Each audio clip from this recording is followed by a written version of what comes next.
ጤና ይስጥልን የተወደዳችሁ የቦርከና ሚዲያ ቤተሰቦቻችን የዕለተ አርብ የካቲት 6 ቀን 2018 ዓ.ም የሰዓቱን ዜናዎች ይዘንላችሁ ቀርበናል። አበይት ዜናዎችን አስቀድም። ኢትዮጵያ በአፍሪካ ህብረት ስብሰባ በሱዳን ተወቀሰች። በአፍሪካ ህብረት ዋና መስሪያ ቤት በተካሄደው የሰላምና ጸጥታ ምክር ቤት መደበኛ ያልሆነ የምክክር መድረክ ላይ የሱዳን የውጭ ጉዳይ ሚኒስትር የውጭ ጣልቃ ገብነት በሀገራቸው ያለውን ግጭት እያባባሰ መሆኑን ገልጸው በዚሁ ንግግራቸው ኢትዮጵያን ተጠያቂ አድርገዋል። የዜናችን አካል ነው። መንግስት የሮይተርስ ጋዜጠኞችን የሥራ ፍቃድ ከለከለ። የኢትዮጵያ መንግስት ከሰሞኑ ኢትዮጵያ ለሱዳን ፈጥኖ ደራሽ ኃይሎች RSF አባላት ወታደራዊ ስልጠና እየሰጠች ነው በሚል በምርመራ ዘገባ ማጋለጡን ተከትሎ ጋዜጠኞቹ ፍቃዳቸው እንደተነጠቀ ሮይተርስ አስታውቋል። ተጨማሪ መረጃ ይዘናል። አቶ ጌታቸው ረዳ ፖለቲከኛ ጃዋር መሐመድ አንተ የቀድሞ ጠቅላይ ሚኒስትሩ አጋር ነበር፣ ካሁን ግን ጠንካራ ተቺ የሆንከው ኢትዮጵያ በሱዳን ግጭት ዙሪያ ስልታዊ ጥቅሟን ለማስጠበቅ የምታደርገውን ጥረት በተደጋጋሚ ስትወርፍ ቆይተሃል ሲሉ ተቹ። ጌታቸው ራስን እንደ ፖለቲከኛና አክቲቪስት ብታስቀምጥም አቋምህ ግን ለብሔራዊ ደህንነትና ለስልታዊ ጥቅሞች ጥላቻ አለ ሲሉ ተናገሩ። ተጨማሪ መረጃዎችን አካተናል። የመቀለ ነዋሪዎች ተረጋግቶ አካባቢያቸውን እንዲጠብቁ የከተማ አስተዳደሩ ጥሪ አስተላለፈ። በመቀለ ምሽት 3 ሰዓት ተኩል ላይ የተከሰተው የፈንጂ ፍንዳታ በጠላት ኃይሎች የተቀነባበረ ነው ሲል የመቀለ ከተማ ሰላምና ጸጥታ ጽሕፈት ቤት አስታውቋል። በዜናችን ቀዳሚ አድርገነዋል። ከውጭ ኬንያ ከሶማሊያ ጋር ያላትን ድንበር ከ15 ዓመታት በኋላ ዳግም ልትከፍት መሆኗን ፕሬዝዳንቱ ዊልያም ሩቶ አስታወቁ። ፕሬዝዳንቱ ለሕዝባችን የጋራ ብልጽግና ድንበር ተሻጋሪ የንግድ ልውውጥን ለማሳደግ ስንል ድንበሩን እንደ አዲስ እንከፍተዋለን ሲሉ ተናግረዋል። ከባህር ማዶ በትንታኔ የምንመለከተው የዕለቱ ዜናችን ነው። ዜናዎቹን በዝርዝር እንመለከታለን። በቅድሚያም ኢትዮጵያ በአፍሪካ ህብረት ስብሰባ በሱዳን ተወቀሰች።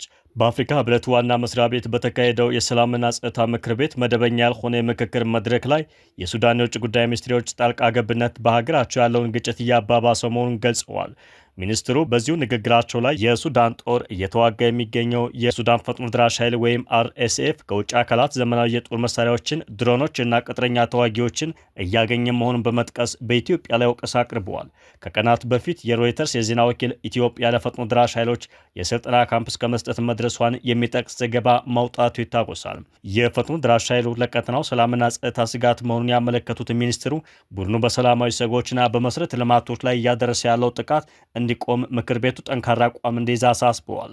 በሌላ በኩል ሱዳን ይህን ወቀሳ ብታቀርብም በግዛቷ ለሚገኙና አርሚ 7 ተብሎ ለሚጠሩ የህወሓት ታጣቂዎች የምትሰጠውን ድጋፍ እንድታቆም ከኢትዮጵያ በኩል በተደጋጋሚ ጥሪ ሲቀርብላት ቆይቷል።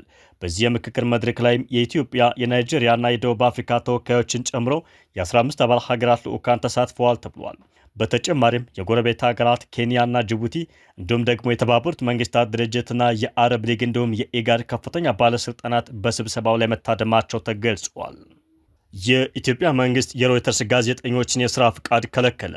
የኢትዮጵያ መንግስት በአዲስ አበባ የሚገኙ 3 የሮይተርስ ጋዜጠኞችን የሥራ ፍቃድ ለማደስ ፍቃደኛ ሳይሆን ቀርተዋል ተብሏል። በተጨማሪም የዜና ወኪሉ የ39ኛው የአፍሪካ ህብረት የመሪዎች ጉባኤ ለመዘገብ የነበረው ፍቃድ ተሰርዟል የተባለው።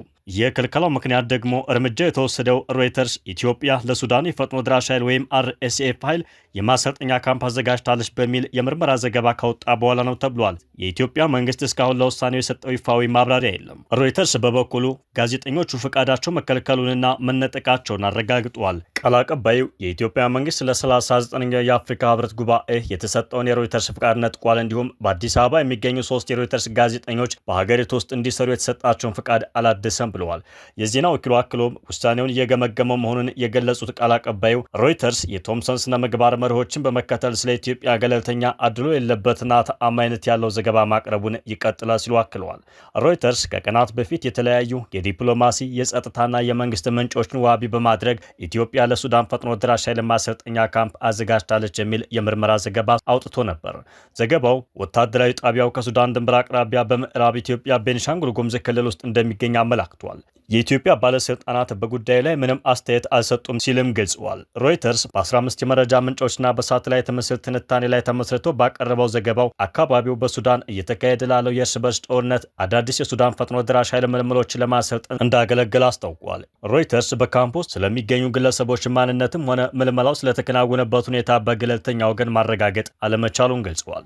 በተጨማሪም ሮይተርስ አንድ ከፍተኛ የኢትዮጵያ ባለስልጣንን ጨምሮ በርካታ ምንጮችን በመጥቀስ የማሰልጠኛ ጣቢያው ግንባታና የሎጂስቲክስ ድጋፍ በተባበሩት አረብ ኤምሬት የገንዘብ ድጋፍ የሚከናወን እንደሆነ ቢገልጽም የኤምሬትስ የውጭ ጉዳይ ሚኒስቴር ግን በሱዳን ግጭት ውስጥ ሀገሪቷ እጇ እንደሌለበት በመጥቀስ ክሱን አስተባብሏል። የሳተላይት ምስሎች ካለፈው ዓመት ጀምሮ በተጠቀሰው ስፍራ አቅራቢያ የግንባታ እንቅስቃሴዎች መኖራቸውንና በአሶሳ አውሮፕላን ማረፊያ አካባቢ የታዩ ለውጦች ለሰው አልባ አውሮፕላኖች ወይም ድሮን እንቅስቃሴ ሊያገለግሉ እንደሚችሉ ተንታኞች መናገራቸውን ዘገባው አካቷል። አንዳንድ የዲፕሎማሲ ምንጮች ይህ ካምፕ ለታላቁ የኢትዮጵያ ህዳሴ ግድብ ካለው ቅርበት የተነሳ ስጋታቸውን ቢገልጹም የኢትዮጵያ ባለስልጣናት ግን ለእነዚህ ክሶች እስካሁን ይፋዊ ምላሽ አልሰጡም ተብሏል። በውጭ መገናኛ ብዙሃን ላይ እንዲህ አይነት የስራ ገደብ ሲጣል ይህ የመጀመሪያው አይደለም። በቅርቡ የኢትዮጵያ መገናኛ ብዙሃን ባለስልጣን ህጋዊና ሙያዊ ጥሰቶችን ፈጽመዋል በሚል በዶቼ ቬለ ወይም ዲደብሊው ስር የሚሰሩ በርካታ ጋዜጠኞችን ለጊዜው አግደው እንደነበር ይታወሳል። ነገር ግን ከወራት እግድ በኋላ የሌሎችን እግድ በማንሳት ሁለት ዘጋቢዎችን በቋሚነት ፍቃዳቸውን ሰርዘዋል። የመቀሌና የባህር ዳር ዘጋቢዎችን ፍቃድ በመሰረዝ የሌሎችን እንዲመለስ አድርጓል። ይህን የተቃወመው ሚዲያው እግዱ እንዲነሳ ጥሪ አቅርበዋል። የሮይተርስ ጋዜጠኞች የስራ ፍቃድ መከልከል የመጣው ኢትዮጵያ የአፍሪካ ህብረት ጉባኤን እያስተናገደች ባለችበትና የሱዳን ግጭት ቀጠናዊ ተጽዕኖ በከፍተኛ ሁኔታ ትኩረት እየሳበ ባለበት በዚህ ወቅት ነው። በሌላ በኩል የተባበሩት አረብ ኤምሬት በሱዳን ግጭት ዙሪያ የቀረበባትን ክስ አስተባብላለች። የተባበሩት አረብ ኤምሬት በኢትዮጵያ ውስጥ ለሱዳን ፈጥኖ ደራሽ ኃይሎች RSF ወታደራዊ ስልጠና እየሰጠችና የጦር መሳሪያ ድጋፍ እያደረገች ነው በሚል በሮይተርስ የቀረበባትን ዘገባ በሙሉ ድምፅ ውድቅ ማድረጓን ዘናሽናል ዘግበዋል። ሮይተርስ የዜና ወኪል የተባበሩት አረብ ኤምሬት በኢትዮጵያ በኩል ለፈጥኖ ደራሽ ኃይሎች ድጋፍ ታደርጋለች የሚል ዘገባ አውጥቶ ነበር። የኤምሬት ምላሽ ታዲያ የቀረበባትን ወታደራዊ ጣልቃ ገብነት ክስ መሰረተ ቢስ ስትል ሀገሪቱ አስተባብላለች። የተባበሩት አረብ ኤምሬት ትኩረቷ በሁለቱ ተፋላሚ ወገኖች መካከል ድርድር እንዲጀመር ማገዝና ያልተቋረጠ ሰብአዊ ድጋፍ መስጠት ላይ ብቻ እንደሆነ አስታውቃለች። ኤምሬት ከሰብአዊ ድጋፍ ባለፈ በሱዳን ግጭት ውስጥ ምንም አይነት እጅ የለኝም ስትል በድጋሚ ያረጋግጣለች ተብሏል። አቶ ጌታቸው ረዳ በጃዋር መሐመድ ላይ የሰላ ትችት ሰነዘሩ።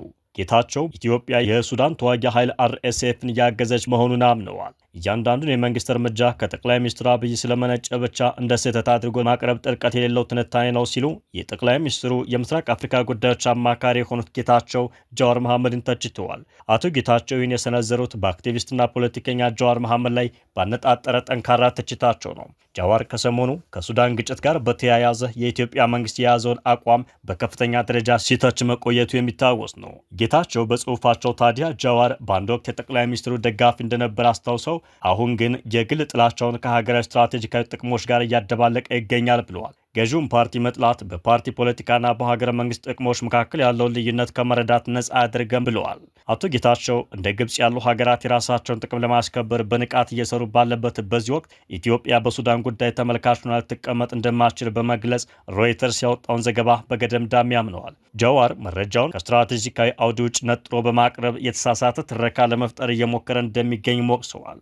ጌታቸው በማህበራዊ ትስስር ገጻቸው ላይ ባሰፈሩት መልእክታቸው ላይ ጃዋር ራስን እንደ ፖለቲከኛ አክቲቪስት ብታስቀምጥም አቋምህ ግን ለብሔራዊ ደህንነትና ለስልታዊ ጥቅሞች ጥላቻ እንዳለ ይጠቁማል ብለዋል። የጠቅላይ ሚኒስትሩ የምስራቅ አፍሪካ ጉዳዮች አማካሪ ሚኒስትሩ ጌታቸው ረዳ ለፖለቲከኛ ጃዋር መሐመድ በሰጡት ጠንከር ያለ ምላሽ እንኳን ደስ አለህ ወንድም ጃዋር፣ በጠቅላይ ሚኒስትሩ ላይ ያለን የግል ተቃውሞ ከኢትዮጵያ የረጅም ጊዜ ስልታዊ ጥቅሞች ጋር አዳብለ የምታቀርብበት መንገድ በእውነት የሚደነቅ ነው ብለዋል። ገዢውን ፓርቲ መጥላት በገዢው አካል ፖለቲካና በመንግስት ብሔራዊ ጥቅሞች መካከል ያለውን ልዩነት ከመለየት ነጻ አያደርግህም ሲሉም ተችተዋል። ባለፉት ጥቂት ቀናት ውስጥ አንተ ቀድሞ የጠቅላይ ሚኒስትሩ አጋር የነበርክ አሁን ግን ጠንካራ ተቺ የሆንክ ኢትዮጵያ በሱዳን ግጭት ዙሪያ ስልታዊ ጥቅሟን ለማስጠበቅ የምታደርገውን ጥረት በተደጋጋሚ ስትወርፍ ቆይታል ሲሉ አስታውሰዋል። የምታሰራጫቸው አንዳንድ ሀሳቦችና የምታጋራቸው አስተያየቶች በራሳቸው ሲታዩ እውነት ሊሆኑ ይችላሉ ያሉት ጌታቸው፣ ሆኖም የኢትዮጵያን ስሌቶች እየቀረጹ ካሉት ሰፋ ያሉ ስልታዊ ሁኔታዎች ውጭ ነጥለህ ታቀርባቸዋለህ ብለዋል። እውነታዎች ከቅርጽና ከስልት ወይም ስትራቴጂ ተነጥለው ሲቀርቡ በቀላሉ አሳሳች ወደሆነ ትረካ ሊቀየሩ ይችላሉ ብለዋል ጌታቸው።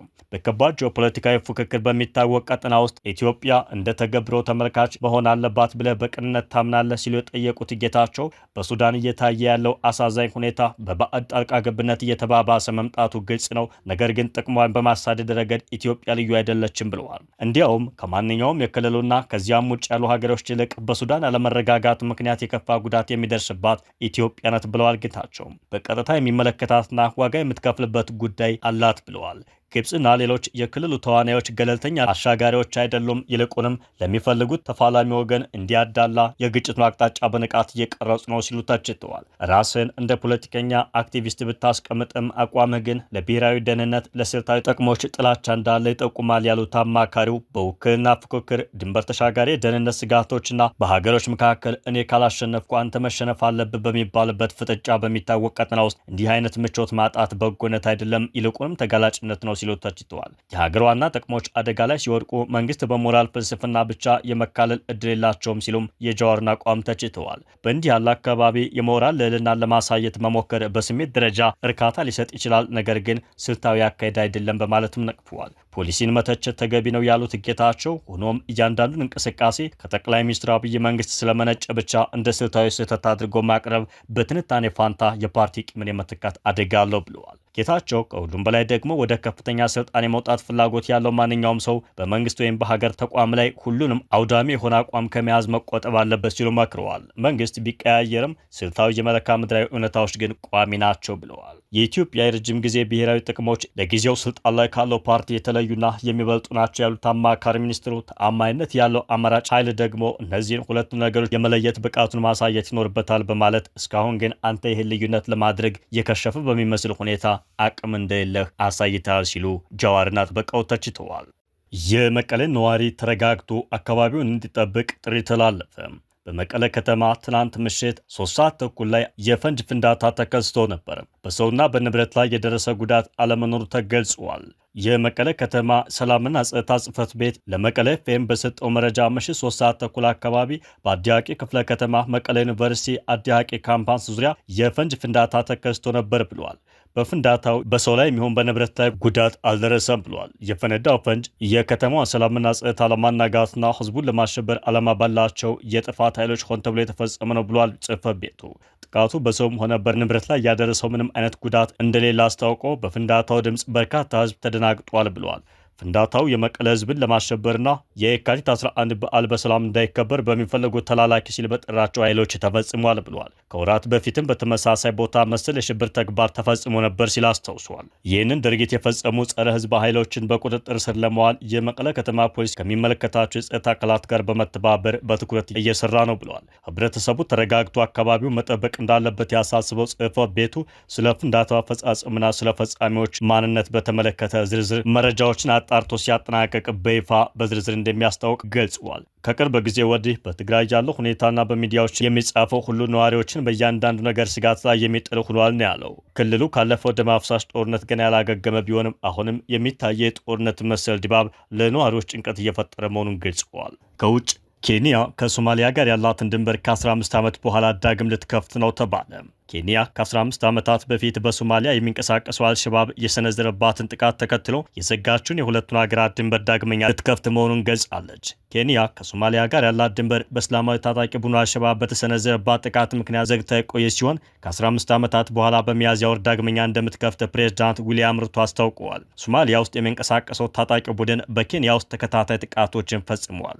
ከእነዚህም ውስጥ እንደ አውሮፓውያን አቆጣጠር በ2013 በዋና ከተማ ናይሮቢ በሚገኝ የገበያ ማዕከል ላይ የተፈጸመውና 67 ሰዎችን የገደለው ጥቃት አንዱ ሲሆን ከ2 ዓመት በኋላ ደግሞ በጋሪሳ ዩኒቨርሲቲ የተፈጸመውና 148 ሰዎችን የገደለው ጥቃት ይገኝበታል። ከዚህ በፊት እንደ አውሮፓውያን አቆጣጠር በ2023 ድንበሩ ዳግም እንደሚከፈት ተገልጾ የነበረ ቢሆንም ተጨማሪ ጥቃቶች በመፈጸማቸው እቅዱ ለሌላ ጊዜ ተላልፎ ቆይቷል። ሩቶ ሁለቱን ሀገራት የሚያገናኙ መተላለፊያዎችን እንደገና ለመክፈት እየተወሰነው ለዓመታት የተደረገን የጸጥታ ግምገማ ተከትሎ መሆኑን አስታውቀዋል። እርምጃው ደህንነትን አደጋ ላይ እንዳይጥ ለማድረግ ከፍተኛ የጸጥታ ኃይል ስምሪት እንደሚኖር ጨምረው ገልጸዋል። ኬንያ በድንበር በኩል ህገወጥ የጦር መሳሪያዎችና ሌሎች የኮንትሮባንድ እቃዎች ይገባሉ የሚል ስጋት አላት። ፕሬዝዳንቱ እቅዱን የገለጹት በሰሜን ምስራቅ ኬንያ ውስጥ የምትገኘውንና በርካታ የሶማሊያ ጎሳ አባላት መኖሪያ በሆነችው የድንበር ከተማ ማንዴራን በጎበኙበት ወቅት ነው። በማንደራ የሚገኙት ኬንያውያን ድንበሩ ለረጅም ጊዜ በመዘጋቱ ምክንያት በሶማሊያ ከሚገኙ ዘመዶቻቸውና ጎረቤቶቻቸው ጋር መቆራረጣቸው ተቀባይነት የለውም ሲሉ ሩቶ በኤክስ ገጻቸው ላይ አስፍረዋል። የድንበሩ ዳግም መከፈት ለህዝባችን የጋራ ብልጽግናና ድንበር ተሻጋሪ ንግድ ልውውጥን ያሳድጋል ሲሉ ተስፋቸውን ገልጸዋል።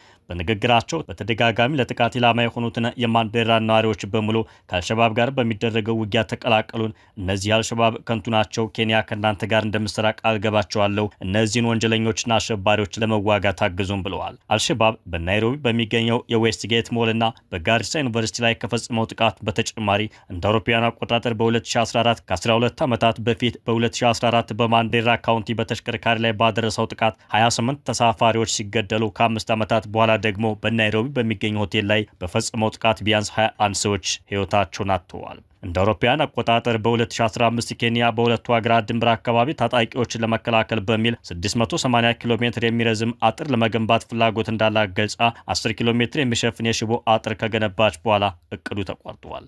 የተወደዳችሁ የቦርከና ሚዲያ ቤተሰቦቻችን የሰዓቱ ዜናችን በዚህ መልኩ ተጠናቀቀ። ጤና ይስጥልኝ።